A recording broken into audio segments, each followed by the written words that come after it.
People in the diner froze when the janitor, tired, broke, and smelling of cleaning chemicals, walked straight up to the Navy Admiral in full uniform.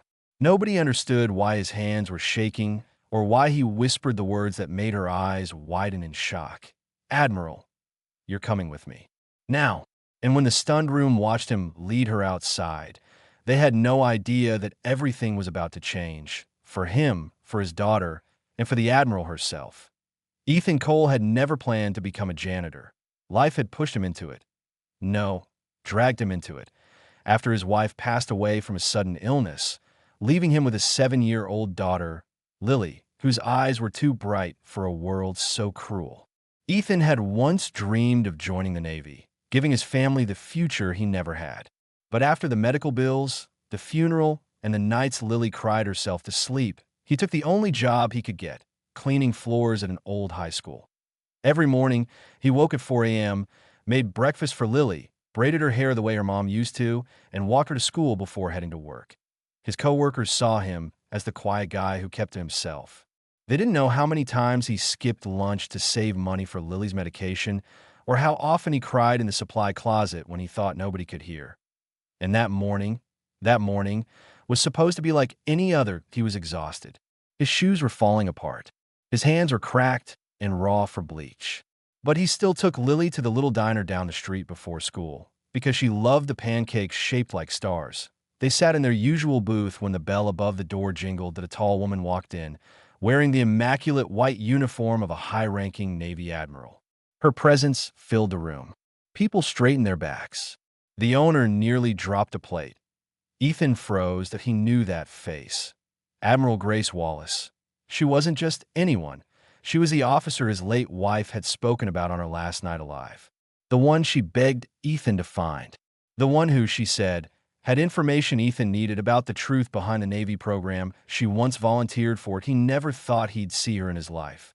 But here she was in a tiny diner on a random Tuesday, and something inside him, grief, desperation, hope, finally snapped. He kissed Lily on the forehead, stood up, and walked straight toward the Admiral, legs trembling, heart pounding. Everyone stared. He stopped inches from her, swallowed hard, and whispered, "Admiral, you're coming with me." Her eyes widened, not in anger, but in recognition. The diner fell silent as the Admiral studied him. The tired janitor with dark circles, messy hair, and pain carved into every line of his face. "Ethan Cole," she said quietly. I didn't think I'd ever see you." He didn't answer. He just nodded toward the door. Lily watched from the booth, confusion in her eyes, but Ethan signaled her gently. She trusted him and followed. They drove home in his old, rattling car, the one that coughed each time it turned a corner. The Admiral sat beside him, strangely calm, hands together as if preparing for something heavy. Ethan's apartment was small but warm. Lily immediately ran to her room, humming to herself. Ethan offered the Admiral a seat on the old couch with springs sticking out. She didn't complain. Instead, she looked around and whispered, almost to herself, "Your wife would have hated seeing you struggle like this." His chest tightened. "You knew her," he said. "You knew something she never told me." The Admiral nodded slowly. "Your wife wasn't just part of a volunteer medical program, Ethan. She was part of a classified resilience trial for Navy families, testing support systems for military spouses. She reported things that certain people didn't want public." "What things?"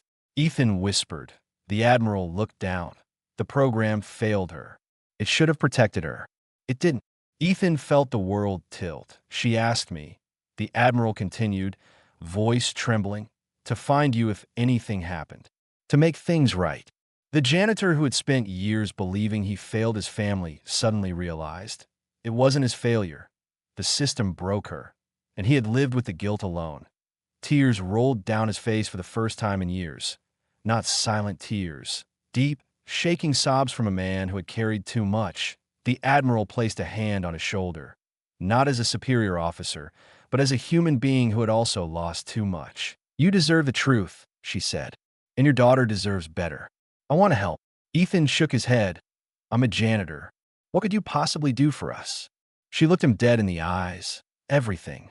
The next morning, Ethan woke to something he hadn't felt in years. Hope. The Admiral stayed for breakfast, eating cereal with Lily, who talked about school and drawings and how she wanted to be a space doctor. Grace listened intently, smiling as though she had known them forever. After breakfast, she handed Ethan an envelope.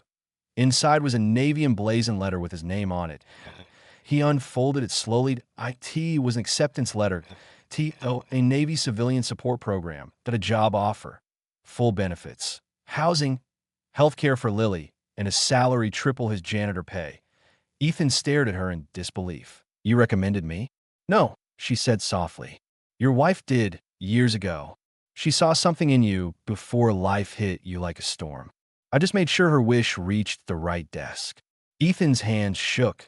For the first time, he saw a future where he didn't have to choose between rent and medicine, where Lily could grow up without fear, where he could be more than a man with a mop and broken dreams.